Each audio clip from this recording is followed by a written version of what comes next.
And welcome back to Hurry Hard. The curling season is underway and teams are out playing all sorts of bonspiels, so we want to give you an update now on some of the latest scores and results. All right, well, it's been a very busy start to the season. Let's begin with World Curling Tour action on the men's side. And the third place finish for Winnipeg's Jason Gunlickson's team. He's actually skipping Matt Dunstone's former squad this year.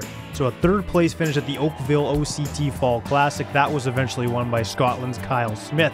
Reed Carruthers' team was ousted in the quarterfinals at the Stu Sells Oakville Tankard, September 8th to 11th, to eventual champion Sweden's Nicholas Edin.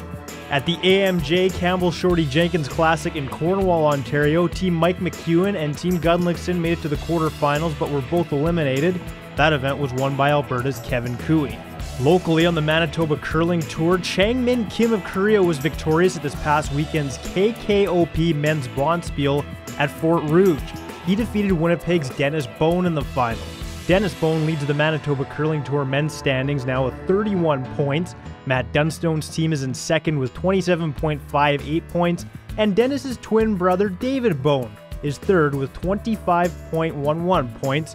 David Bone won the Mother Club Classic at Granite to open the Manitoba Curling Tour season. Let's go over to the women's side now and some World Curling Tour results, beginning with Michelle Inglott's Winnipeg team, who were quarterfinalists at the HDF Insurance Shootout in Edmonton on September 8th to 11th. Inglott is a former Saskatchewan champion who is skipping Christy McDonald's team after McDonald retired before this season. That event was won by Lethbridge's Casey Shadiger team. The following week at the Colonial Ladies Square Classic in Saskatoon, Team Jennifer Jones made it all the way to the semifinals before losing. And just to note, it was actually Cheryl Bernard skipping the Jones team for that week. That event was eventually won by China's Bing Yu Wang. And at the Prestige Hotels and Resorts Curling Classic in Vernon, BC last weekend, Team Kathy Overton Clapham was ousted in the quarterfinals. That event was won by BC's Marla Mallet. Over in the Manitoba Curling Tour on the women's side, Michelle Inglott defeated Joelle Brown at the Granite's Mother Club Classic, and she currently leads the Manitoba Women's Curling Tour standings. And finally, on the Manitoba Junior Tour, it was the JT Ryan team victorious at last weekend's Deer Lodge Junior Icebreaker on the men's side. And over on the women's side at Deer Lodge, Team Christine McKay picked up the victory. Here's a look at your latest Manitoba Junior Tour standings. Coming up later on the show, full results from last weekend's Canadians Mixed Doubles Bonspiel in Portage La Prairie.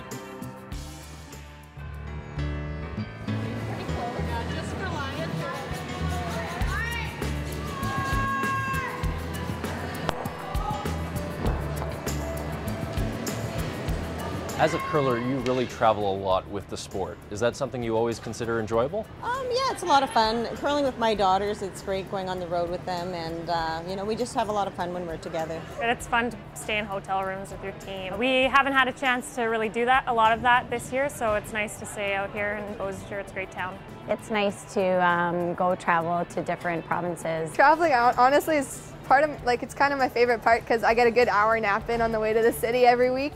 We play everything pretty much locally just because we don't have the sponsorship to travel. So for us, travel's not a huge part of the game, different from a lot of teams. When you're on the road, you get to really bond, in the hotel room. I know you're together a lot, but sometimes it's really great. It's always nice to be able to see the country, and we're lucky enough to do it when we're doing something we love to do, so it's great. You know, I actually love to travel. It's something I really enjoy.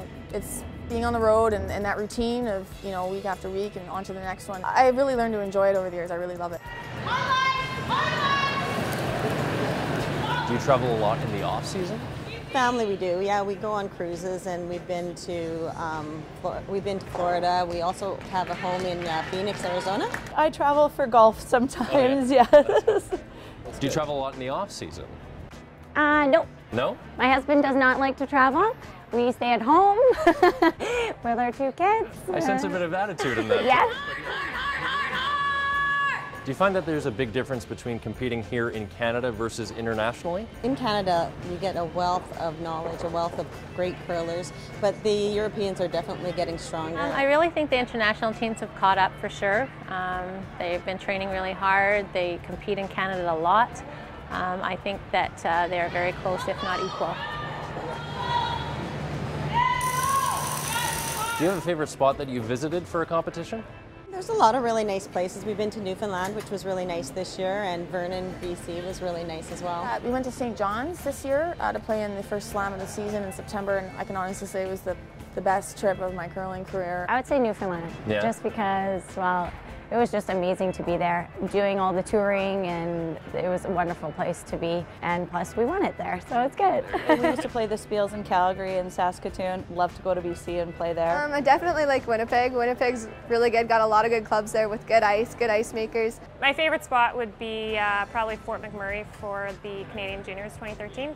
I actually played with the same team I'm playing in the Scotties with right now.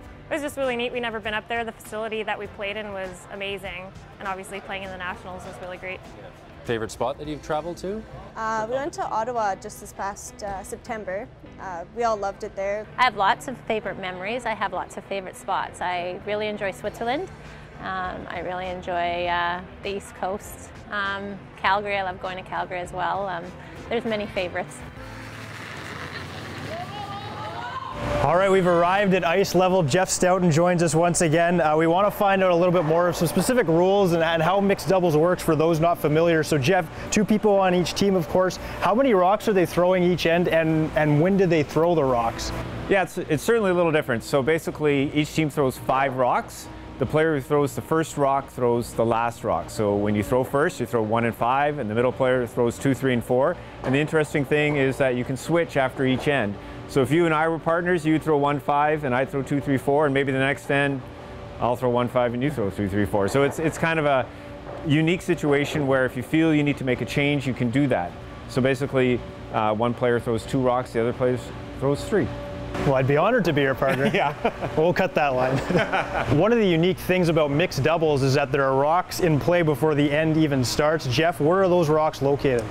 Yeah, so basically there's 1 guard and 1 rock in the house. If you have hammer, you have the rock in the house. If you don't have hammer, it's your guard. So you always have a guard, a centerline guard, and the rock in the house, when you have hammer, is placed in the back 4 foot, just touching the top of the 8 foot there. That's how you set up for a normal end. So when we talk about strategy for mixed doubles, Jeff, what do teams tend to do with these rocks already in the house? Or is there a certain kind of strategy, a certain shot they tend to go to start off? How does that work? Yeah, pretty much. I mean, obviously you're going to draw around the centerline guard, but depending on the score, you might want to be aggressive and throw one into the top of the rings, which would make it hard to get out because it's behind the centerline guard. A lot of teams like to throw one and freeze it to the one in the back of the house. It's a lot easier when I can use my foot than throwing it down there. And that sort of makes it really hard for the team with hammer to score 2 because you've cut the scoring zone down. So now the button's hard to get to, so a little tougher for the team with hammer to score 2, but it's all execution. You miss, the other team's going to have opportunity. So some people might be wondering out there, Jeff, with only 2 people on the team, what do we do for sweeping? How does that work? Yeah, I mean, it's great. Last year, it's been a year now, they changed the sweeping rules. You do not need to have someone in the house now holding the broom. Okay. So your playing partner can be down at the other end of the sheet, ready to sweep the whole sheet. Or as we see a lot of teams, they still have someone in the house holding the broom. You can jump up after you throw, follow your rock down and sweep as well. And of course you both can sweep at any time. But it's interesting that some people like throwing, jumping up and running after the rock and sweeping, and some people like to have that person there. So a lot of options for sweeping. Another kind of unique rule when it comes to mixed doubles, and I'm going to throw a bit of a hockey term out here. It's called a power play. Each team has the option of using this power play. What is the power play, Jeff? Yeah, so each team has a chance to use it once per game when they have last rock, and what it does, it moves the play away from the center line to the corner guard. So basically, same thing, team with hammer gets the rock in the house, team without hammer has the guard. So now we have a corner guard, and then the team with hammer, actually it's a great advantage. They get a rock in front of the tee line, splitting the 12 foot and the 8 foot. And it's trying to generate some more offense and also to make everyone have to play all the shots. This is the 2nd year for it. All the shots before were all to the center line. So now you're going to have to start learning how to make sure you throw down the center line to the corners. So it brings in more shot making for all the teams. Well, there we go. We hope you understand mixed doubles just a little bit better. Jeff Stoughton, thank you so much for doing this. Thank you very much. All right, let's have a look now at what's coming up in the curling world. Beginning on the World Curling Tour on the men's side, it's the Stu Sells Toronto Tankard going this weekend, with Team Mike McEwen looking to defend their title. Also, Edmonton will host the Direct Horizontal Drilling Fall Classic with several Manitoba teams in the field, including the Reed Carruthers team, Jason Gunlickson's team, Willie Lyburn's team, and Matt Dunstone. And then we come back to Portage La Prairie. It's the Canadiens Men's Classic from October 14th to the 17th. The defending champ is Steve Laycock from Saskatchewan, and a very strong field is expected.